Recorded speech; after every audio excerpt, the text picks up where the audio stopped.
अपने पिताजी को उन्होंने राम कथा का गायन श्रवण कराया।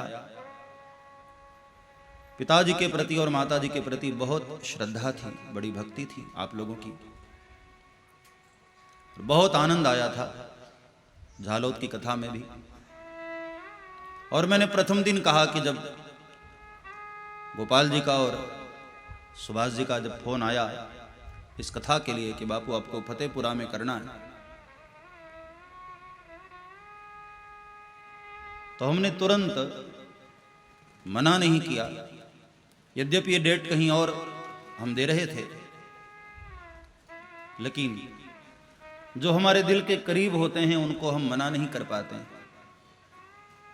और ये फिर कथा का आयोजन, और बजरंग लाल जी का अपना भाग्य था, कथा आनी थी यहां पर।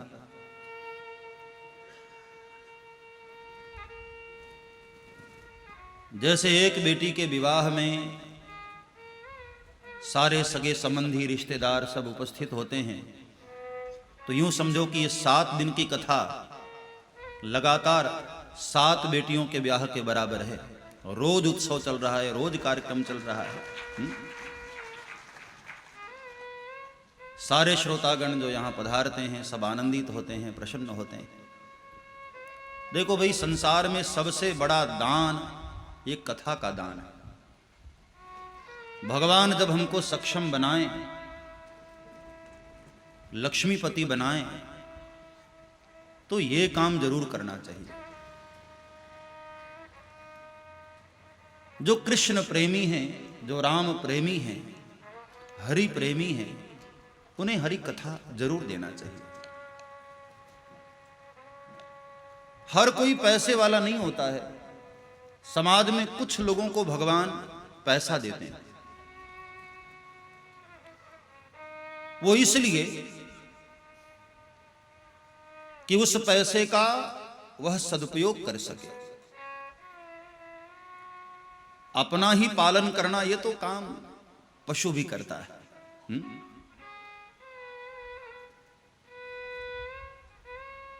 लेकिन समाज पर यह सबसे बड़ा उपकार होता है जब हम समाज को कथा का दान देते हैं।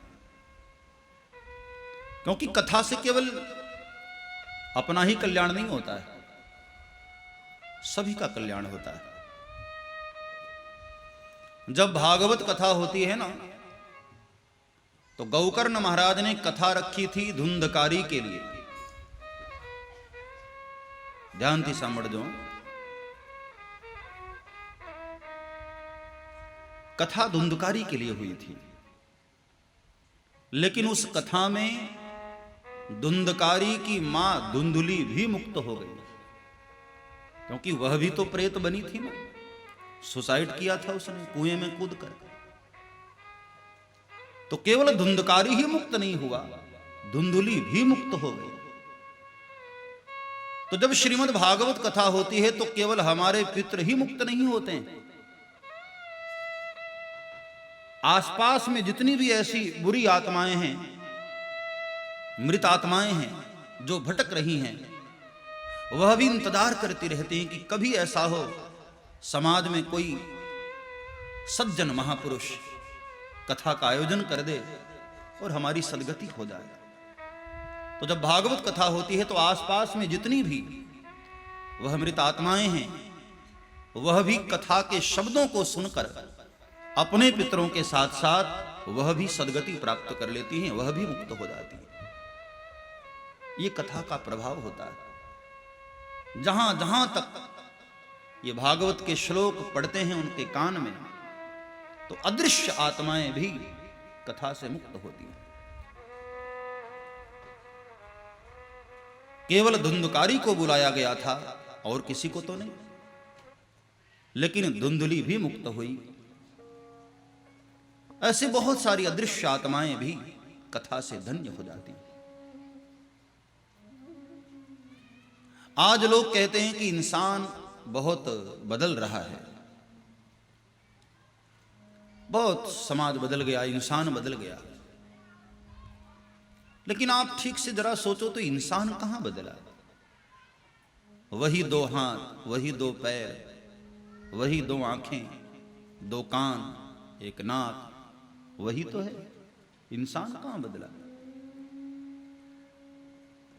सिर्फ इंसान की विचारधारा बदल गई। इंसान की जो थिंकिंग है, जो सोच है, उसके जो विचार है, वो विचार बदल गए। विचारों में थोड़ी स्वार्थपना आ गई, गंदगी आ गई, हमारे विचार दूषित हो गए। इंसान वही, इंसान के विचार बदल गए। तो फिर प्रश्न होता है कि फिर विचार को शुद्ध कैसे किया जाए? तो दुनिया में केवल एकमात्र उपाय है विचारों को शुद्ध करने का, वो है भगवान की कथा।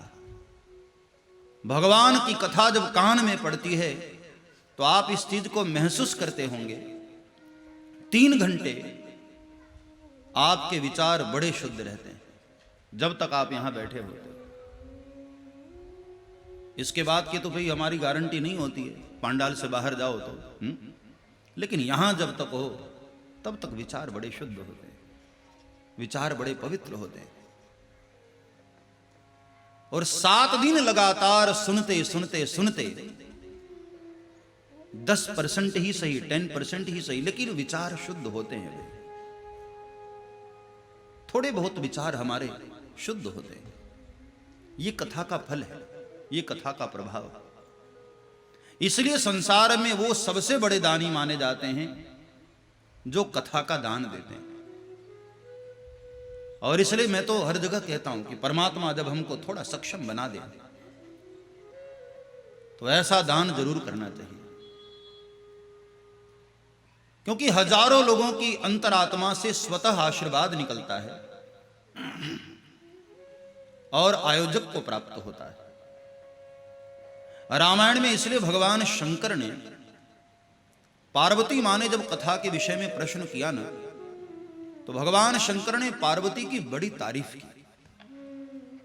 धन्य धन्य गिरिराज कुमारी, तुम समान नहीं को उपकारी। देवी तुम धन्य हो, तुम्हारे समान कोई उपकारी नहीं हो सकता है, क्योंकि तुमने भगवान की कथा का आवाहन किया। जो हमारे नगर में, हमारे शहर में, हमारे गांव में, हमारी तालुका में, हमारे समाज में कथा लेकर आते हैं, वास्तव में उनके समान कोई उपकारी नहीं होता है।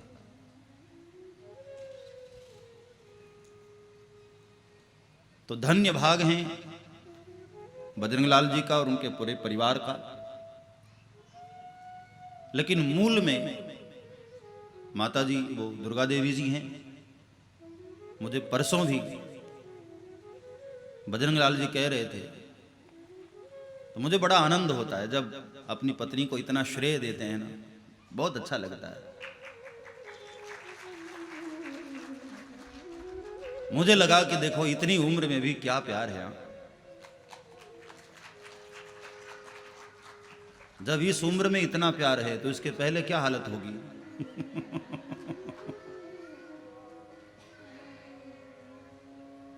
सीखना चाहिए घर वाली को कितना प्यार करते हैं, और करना ही चाहिए।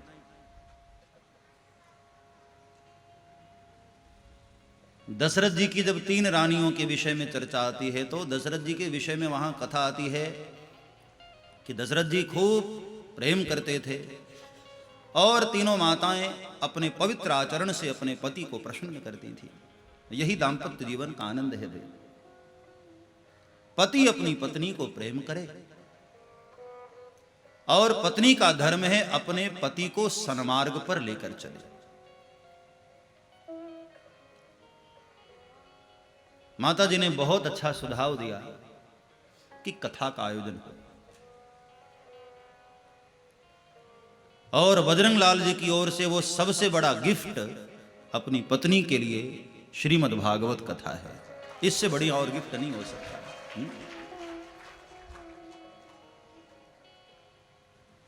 तो मैं माताओं को कहूं कि भाई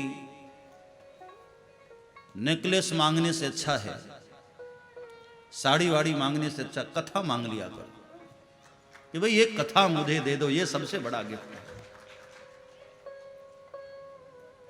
कथा का दान करने वाले सबसे बड़े दानी होते हैं। धन्य हैं वो जो संसार में कथा का दान करते हैं।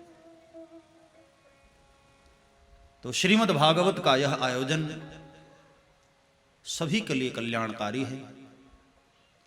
आज कन्हैया के प्रागट्य का दिवस है कथा के माध्यम से। तो बीच के कुछ प्रसंगों को हम जरा बहुत संक्षेप में केवल दर्शन करते हुए सीधे दशम स्कंद की ओर आगे बढ़ेंगे। अभी तो तीसरे स्कंद में ही हम लोग हैं, चौथा स्कंद शुरू हुआ था। कल ध्रुव जी का प्रसंग हम लोग दर्शन कर रहे थे।